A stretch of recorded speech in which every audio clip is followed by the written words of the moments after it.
Damn. It's huge. I mean, we have 4 dogs. You're voluptuous. He's so sleepy.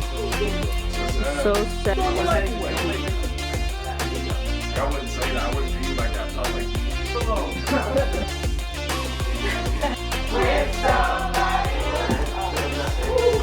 Dude, your Tinder's gonna be unstoppable now.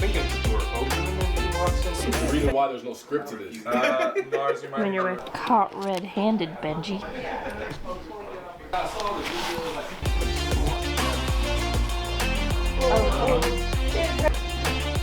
That's a wrap.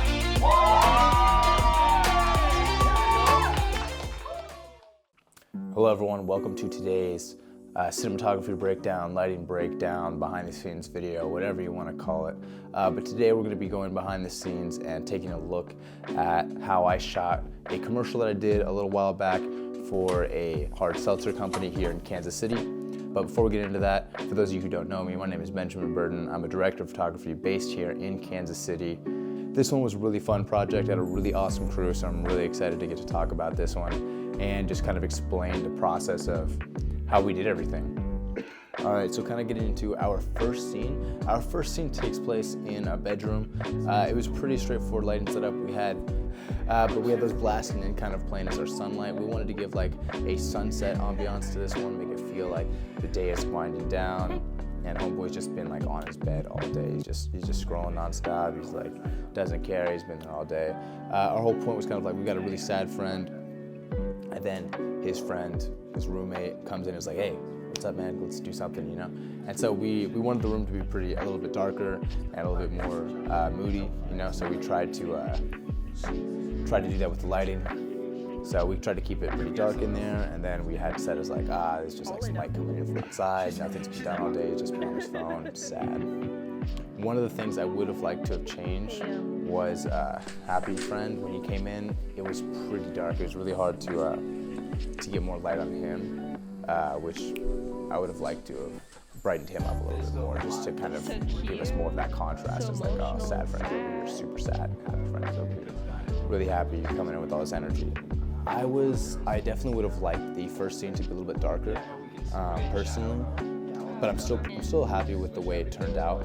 I would have liked it to be a little bit darker, a little moodier, but again, that's just one of those things that happens with time, right? Like, we did the best we could with the given situation, the given location that we had, and we were shooting in the middle of the day, so we really tried to make it look like it was end of the day, really winding down and stuff like that. So that was pretty tough to work with, but we did what we could with what we had. And I think it worked out pretty well. We've got some pretty decent images, and I'm pretty pumped on them. Moving on to scene number 2. So the second scene is kind of that happy friend is kind of giving up. He's like, sad friend is just not wanting to come out and hang out with me.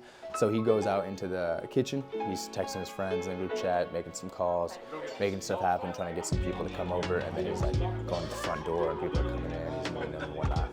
I really like the lighting setup on this one because, as you can kind of see, we've got just a nice big soft source that's lighting him up and lighting up the kitchen. And then we've got like some streaks of light coming in, just kind of continuing that like, it's the end of the day happening. And so we've got this little montage of him like, what should I do? Let me text my friends, let me call my friends, we're making stuff happen, making moves, making plans. And then we cut to, it's nighttime, friends are showing up, and he's like, hey, what's up, come on in, grab a drink, let's go. And that's kind of when we first introduced, that's when we have one of our hero shots in the fridge, which I really proud of the way this one came out. It's just like a nice slow push in. That fridge shot was one that I had in my head, and it came out exactly like I wanted it to in my head, just opening the door, grabbing it. And it looked really good, especially because we took out everything in that fridge and we made it look kind of like 2 guys were living in the house. So it's pretty bare on purpose, which I thought was pretty funny. Mars really crushed that. It absolutely looks like my fridge. I live alone, so it's kind of my fridge looks like. It's pretty empty, but you know, you definitely keep a couple Kins in there at all times. Got to be ready. And then, so for when the friends were coming in, that one we just kind of set up like a light outside to kind of give us some moonlight coming in, contrasting with like the warmer lights inside. So you kind of got that little color difference, which I thought was pretty solid, just to kind of give them like, brighten them up and give us a little bit of the street. And then on the inside we had a warmer lantern, one of those big lantern balls.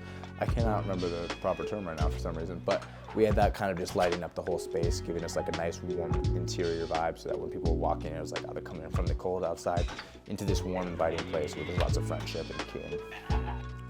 Boom, and we're gonna pause right here on this shot because this is my favorite shot. I am so proud of this shot. This one's absolutely going on the reel. But this is the shot that I was talking about earlier with where Estelle absolutely crushed it, right? So for this one, we have a massive light source. I think it's like an aperture 1200 outside. She crushed that. We blasted a 1200 out here and reflected that out, which kind of gave us like, it lit up the backyard. You can't see as much detail as I wanted to of the backyard, but you can definitely tell that there is something out there. It's not just like black and the windows don't just disappear, which is what I really wanted to avoid. But then we went and we set up another one. I think it was like an aperture 600 or maybe a 1200 on the, 600 on the side. And we just blasted that through the window, which kind of was giving us those streaks. I really, really wanted to get those streaks. I tried for a while to get those streaks. I was like, all right guys, I really want to make this look good. And so we spent a lot of time getting those streaks to come in. And I think it was well worth it because it looks really good. And then on the inside again, we have just like another lantern just hanging right over center of that table, kind of lighting up all of our characters. Yeah, all in all, this one is probably one of my favorite shots that I've ever gotten. I'm pretty proud of it. I think it looks great. You can clearly see like we got friends over here hanging out. We got other friends over there. Tell it's nighttime outside, it's coming in, but it feels very warm and very cozy. Which the main thing was like, I wanted to contrast. We had these really cool temperature lights coming in through the window and like keeping this backyard as being very cold and outside, but inside is like very friendly, very inviting is our main thing because later our main character Ezekiel is going to come back in and be a part of the group, and it wanted it to be as inviting and as warm and as friendly of a place as possible. So that contrast with the cooler light outside really, I think, helped to make it feel just cozier and more inviting. Nice. And then so scene 3 was really more of just like a montage, kind of like boom, boom, boom. We were definitely, Charles kept us on time for most of it, but with my setup on the lights in this one, it kind of took me a little bit longer than expected. So, but once we had everything set, it was good to go. And we wanted to get mostly handheld shots, so I just threw it on the shoulder. We were killing it. Romel was crushing it, on focus, keeping everything going. And we were just boom, boom, just like getting this shot, getting that shot, boom, boom, just. It was really good because once we got the lighting set up, this one was all handheld, so we could just fly through pretty much. And I was just popping off all the shots that we needed on the shot list. And it was really fun too because there's no audio on this one, so we just had music playing. It was just a great vibe. We were like, hey guys, just hang out and have fun. And I'm just gonna go around just grabbing shots as we plan. And like we would direct our actors around as needed, as Jean-Jacques would. And it was a blast to shoot. And then finally our friend, sad friend comes back in, Ezekiel, and he is just welcomed in with open arms. And we have just this a very friendly, very warm, very inviting environment. And then it kind of just turns into like a real party. At first it was just kind of like friends sitting down, playing cards, playing games. And then it just kind of turns into this party and everyone's they're dancing, they're having a good time, they're drinking, everyone's got a kin in their hand. And that's kind of, the name of the game. That was the whole point, is that like, hey, when you've got friends, like this is what kin does. It brings people together, and it's for the folks, for the people, for family, to really bring people, bring like a solid group of friends together to just have a great time, and just focus on things that matter, which are friends and family and enjoying life, Our final hero shot here, which I'm also really proud of this shot. And honestly, Mars crushed that, really organized everything really well. And actually, big shout out to my friend Demontay Tarver. He came really last minute. We needed an extra. So I called him and said, "Hey, Monte, can you get over here?" He's like, "Yeah, for sure." He came through, and he actually ended up being our hand model for this one. So he put it down and then does like his little spin and goes back to the friends, and it was honestly a perfect touch. Definitely ended it really well.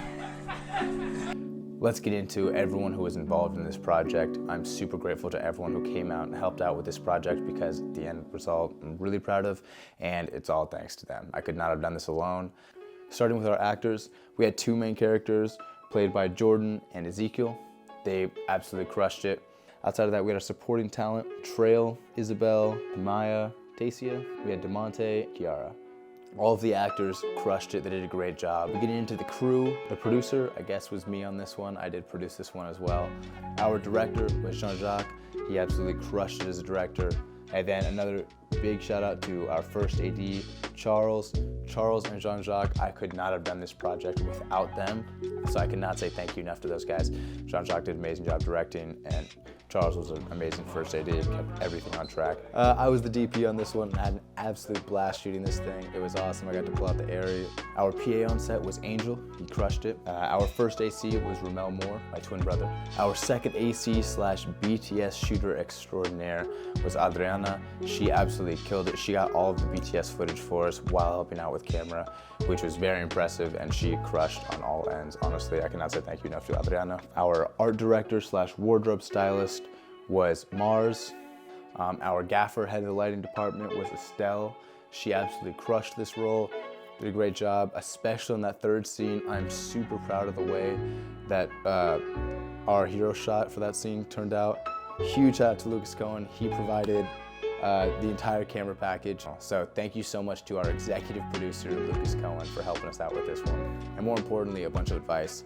Pretty much all of like the ideas for lighting and like story and stuff like that, I pitched off of, I kind of like pitched to Lucas, and he gave me his kind of take on whether he's like, maybe I wouldn't do that, I would do some of this, I would light this way, I would do some stuff like that. So he absolutely helped out a whole bunch, and he's just been an overall, a really good mentor for me in this space. So huge thank you to Lucas for helping out with this project. Then we got our grips.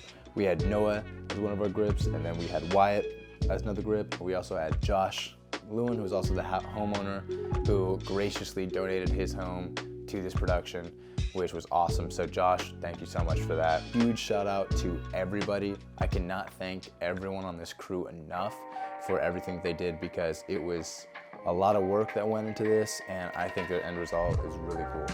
And everyone who helped out on this, their Instagrams are linked down below. So if you want to follow some incredibly talented people and see the cool projects that they're working on all the time out here in KC, definitely check them out and give them a follow. That was it. If you guys like this video, let me know. Leave a comment down below, like, subscribe, that sort of thing. I don't know. I'm gonna be trying to make more videos of these. I'm officially full-time freelance now, so that is gonna be my main plan, to try and use my free time to be creating more creative videos like this for fun, just kind of documenting my experience as I'm growing as a filmmaker. Because I'm not an expert by any means, and could this have been shot better? Probably, but for me it was the best that I could do at this time with the given resources, and I'm really proud of the way it turned out. So I hope you guys like it. And without further ado, let's get into the full video.